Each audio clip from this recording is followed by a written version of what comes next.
سرگذشتم رو که میدونید، اما بذارید جزئیات بیشتری رو براتون بگم. تا اگه یه روزی صدای من خاموش شد، بدونید که سر دخترها و پسرهای این مملکت جاها که نرفت. اینم یه برگ دیگه به کتاب غم تاریخی ایران و ایرانی.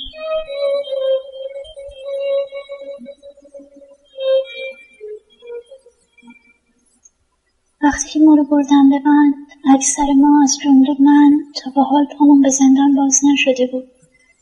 دفعه اولی بود که دستگیر می شدیم. همه به شدت هول شده بودن، هم ترس بود، هم شرم از خانواده که حالا باید بیان و به خیال خودمون تعهد بدن تا ما رو آزاد کنن. هم نگرانی این که حالا وضع ادامه کار یا تحصیلمون چه میشه برای اونایی که شاغل بودن یا دانشجو. خلاصه توی اون بحبوحه همه به هم شماره تلفن میدادن و اسم و آدرس، ولی نه کسی قلمی داشت و نه کاغذی. بیخبر از این که بعداً در زیر حرم شکنجه اسم خودت رو هم از یاد میبری، چه برسه به شماره تلفن 10-11 رقمی همبندانت. واعظان که این جلوه در محراب و منبر میکنند، چون به خلوت میروند آن کار دیگر میکنند.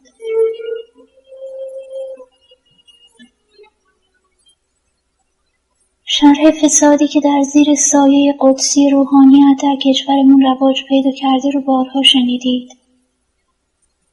رئیس پلیس تهران در خانه فساد به همراه زنان عریان دستگیر میشه. رئیس سابق بسیج و معاون اطلاعات سپاه برای سرکوب مخالفین از هیچ شکنجه‌ای فروگذار نمی‌کنه. ای کاش فقط طائب بود.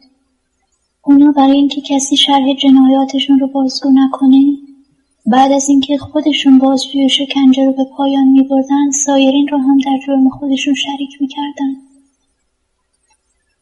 زندانی شکنجه شده رو به دست پاسدار و زندانبان می‌سپردن تا به اصطلاح اونا هم یه سهمی داشته باشن. تازه اون وقت بود که شکنجه به توحش به اوج می‌رسید. اگر خود طائب به تجاوز و دست درازی به ساده بسنده می‌کرد، اون بسیجی‌هایی که زاییده محرومیت بودن و مبتلا به شدیدترین انواع بیماری روانی، با شیشه شکسته به جون تن له شده و تکیده زندانی می‌افتادن.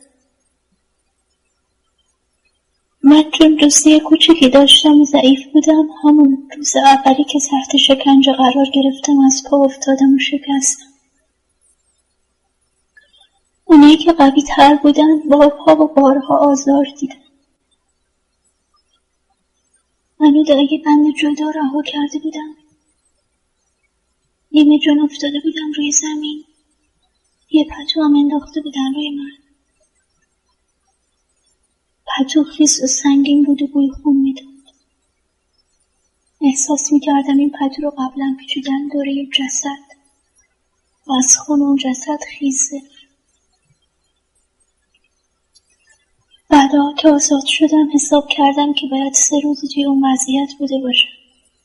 حساب شب و روز از دستم خارج شده بود. نه آبی به من میدادن و نه غذایی. فکر میکنم گذاشته بودم که بمیرم. توی اون مدت فقط صدای ناله و زجر بود که میشنیدم. از بند مجاور هر چند وقت یه بار صدای ناله و التماس میومد.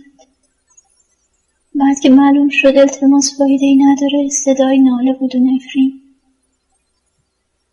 هنوزم من با شنیدن اون صداها از خواب میپرم. بعد که همین صدا ساکت شد 2 نفر اومدن بالای سرم.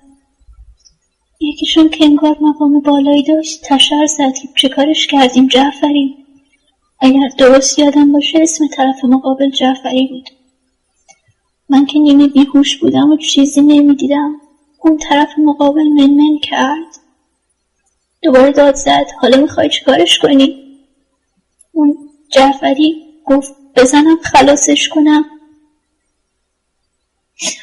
اون فرد مقابل اومد یه نگاهی به صورت من کرد. چشم من که نیمه بسته بود. همه چیزو تیره و تار میدیدم. نمیدونم چی شد. شاید خودش دختر داشت. گفت نه، ببرینش بیمارستان.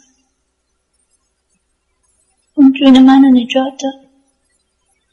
هرچند بارها و بارها بعد از اون آرزوی مرگ کردم.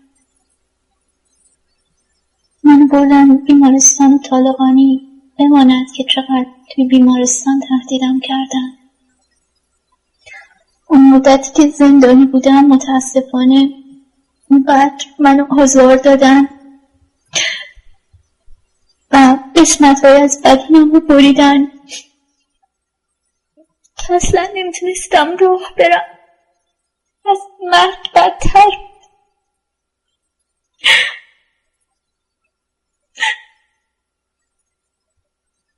ببخشید.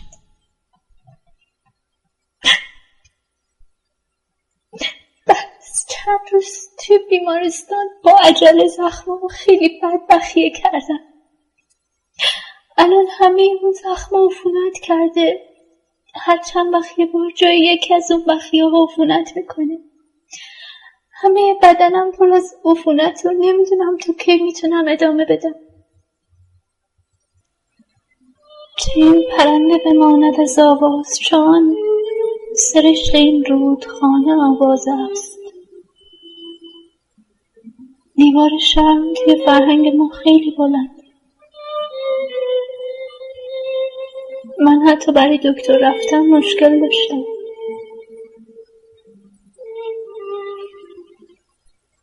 بعضی از هموطنان گفتن که چرا همون موقع که آزاد شدی نیومدی مصاحبه کنی. من اون موقع به افسردگی شدیدی دچار بودم که حتی با مادرم هم حرف نمیزدم. بارداری که شاید طبیعی ترین و زیباترین خواسته و آرزوی هر زنی برای من تبدیل به کابوسی شد که من از درون نابود میکرد. تصور این که در جسمم موجودی رو بپرورم که از یه نطفه کثیف نامردمانه، این که اون موجودی که قرار بالاترین عشق زندگی من باشه، فرزندم باشه، از تباهی قوم وحشی و متجاوز باشه و کوچکترین شباهتی به پدرش داشته باشه. میپرسم چرا حرف زدن در مورد تجاوز ساده نیست؟ سخته هموطن، خیلی سخت.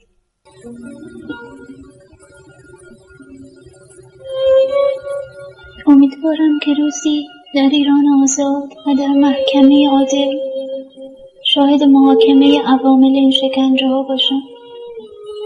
کسی که تجاوز به دختران و پسران این مرزوب و مربا دونست، کسی که تایید کرد و کسی که اجرا کرد.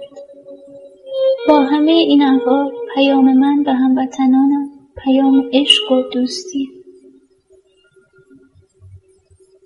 من فرهنگیم و معتقد به کار فرهنگی.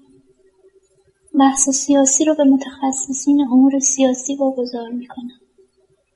فکر میکنم که حتی اگه روزی حکومت عادل و صالحی در ایران سر کار بیاد، باز هم همه مشکلات فرهنگی حل نمیشه. ما در ایران نیاز به فرهنگ سازی داریم. کسانی که توان مبارزه سیاسی ندارن، توان مبارزه فرهنگی که دارن. کسی که با روزگارش کنار اومده باشه چیز تازه‌ای نمیطلبه. پس بیاید از خانواده خودتون شروع کنید و با دید جدیدی به خانم‌هایی که برای شما مهم هستن نگاه کنید. به اونا نگاه کنید به عنوان یه انسان، نه بیشتر و نه کمتر. همین.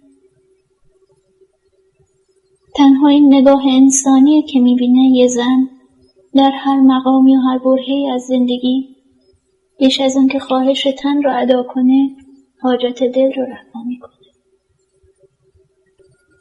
بزرگترین آرزوی من اینه که دوباره یه روز بتونم معلم باشم در ایران. من قهرمان نیستم، از من قهرمان نسازید، اسممو فراموش کنید، اما درد منو از یاد نبرید. من یه معلم کلاس اول بودم و آرزو دارم که دوباره یه روزی همون معلم کلاس اول باشم.